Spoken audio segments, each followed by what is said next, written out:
What if I told you the most radical AI and robotics revolution isn't unfolding in Silicon Valley or Seoul, but in Burkina Faso, a country rarely mentioned in tech headlines?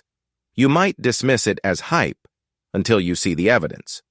From April 3 to 5, 2025, the IST Wayalghin campus in Ouagadougou became the stage for a seismic shift in how we think about technology. While I couldn't attend in person, the flood of reports, interviews, and videos from the 7th Open House event reveals something extraordinary.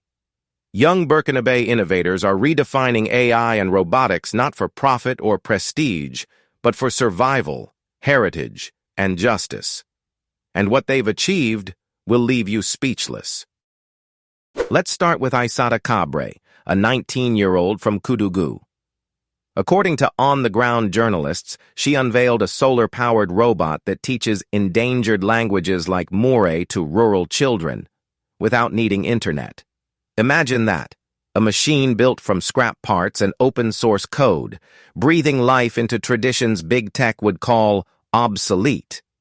Then there's Ibrahim Ouédraogo, a 22-year-old self-taught coder from Bobo Dioulasso, whose AI tool predicts crop yields for smallholder farmers with 94% accuracy. These aren't lab experiments. These are tools forged in communities where electricity flickers and resources are scarce. And here's the kicker. While Silicon Valley chases AI-generated memes, Burkina's youth are asking, can algorithms end poverty? Can robots heal our land? The event's theme, the challenges and implications of AI in socio-professional training, wasn't theoretical, it was a manifesto. Take Farida Nikiéma, a 24-year-old robotics instructor at IST Wayalghin. Per live-streamed demos, her team created a low-cost AI tutor using recycled smartphone screens and AR software to train mechanics in remote villages. In Burkina, technical schools are a luxury, she explained in a post-event interview. But with this, a teen in Gawa can learn to repair motorcycles through AI simulations. Let that sink in. They're hacking inequality in a nation where 40% live on less than $2 a day. But how? How do students with shoestring budgets out-innovate trillion-dollar tech hubs? The answer lies in creative defiance. When Rasmane Zongo, 22, couldn't afford 3D printers, he built a robot arm from motorcycle parts and Arduino boards. When internet costs soared, Amina Traoré's team engineered offline AI models that run on $50 Raspberry Pi kits. These aren't just gadgets, they're acts of resistance. Now to my OG subscribers, yes, you reading this is your moment. Before I dive deeper, let me say thank you.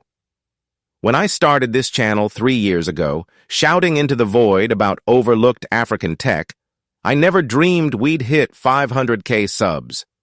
But because you clicked, shared, and spammed that super thanks button, we've turned spotlights on geniuses like Aïssata and Ibrahim. Remember last month's crowdfunding drive for Amina's lab? She emailed me this week. Tell your community their 10 Raspberry Pi kits just helped students build a drone that maps clean water sources in the Sahel. So to the Soccer Tech Justice Squad in the comments, you're not passive viewers. You're accomplices in this revolution. Now back to the jaw-dropping details. According to attendee testimonials, the open house wasn't a science fair, it was a cultural reckoning. In Hall C, Bakary Sangaré, a 17-year-old prodigy, demonstrated an AI model that detects early-stage meningitis from voice recordings. 2 cousins died because clinics misdiagnosed them, he told reporters. His tool, trained on crowdsourced data from Burkina, Mali, and Niger, works on basic phones and recognizes local dialects. Let me repeat. A teenager coded a lifesaver for regions hospitals can't reach. Then there's the Robo-Waga Collective, 5 young women building Burkina's first humanoid robot, Yennenga, named after a warrior princess. Footage shows Yennenga not serving lattes or cracking jokes, but guiding midwives in rural clinics via voice commands in Dioula and French. "We lost a sister during childbirth," said team lead Fatoumata Bandaogo in a viral clip. Yennenga doesn't replace nurses, she makes them invincible. But here's the twist. These innovators reject pity or tokenism. When a European NGO tried to relocate Bakary's project to Geneva, he refused. Africa doesn't need saviors, he fired back.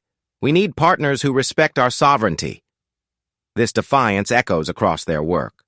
They're not chasing VC funding or Western applause.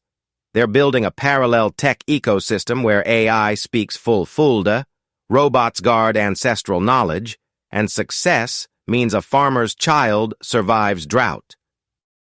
To my new viewers, if this doesn't shatter your assumptions about who leads innovation, check your pulse. Burkina Faso emits 0.1% of global CO2 but burns under climate chaos. So what's their response?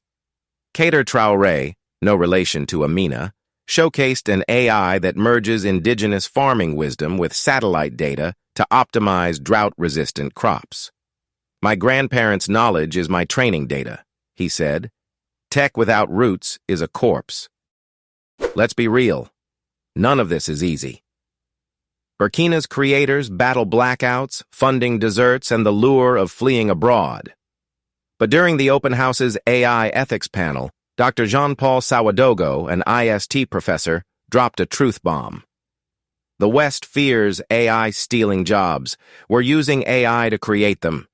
Our chatbot, Kozabre, has matched 2,000 graduates with apprenticeships by analyzing local labor needs. That's ethical tech. The climax. A drone show lit up the Sahelian sky, programmed via open-source AI to dance with symbols of Burkinabè heritage. And in that moment, as clips flooded social media, the message was clear. This isn't just about circuits and code. It's about rewriting who holds power in the digital age. To my Turk Tech Justice family, this is why I'm begging you to hit super thanks or join memberships.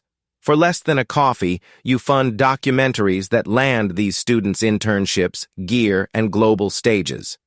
When you tap thanks, Amina's drones map another village.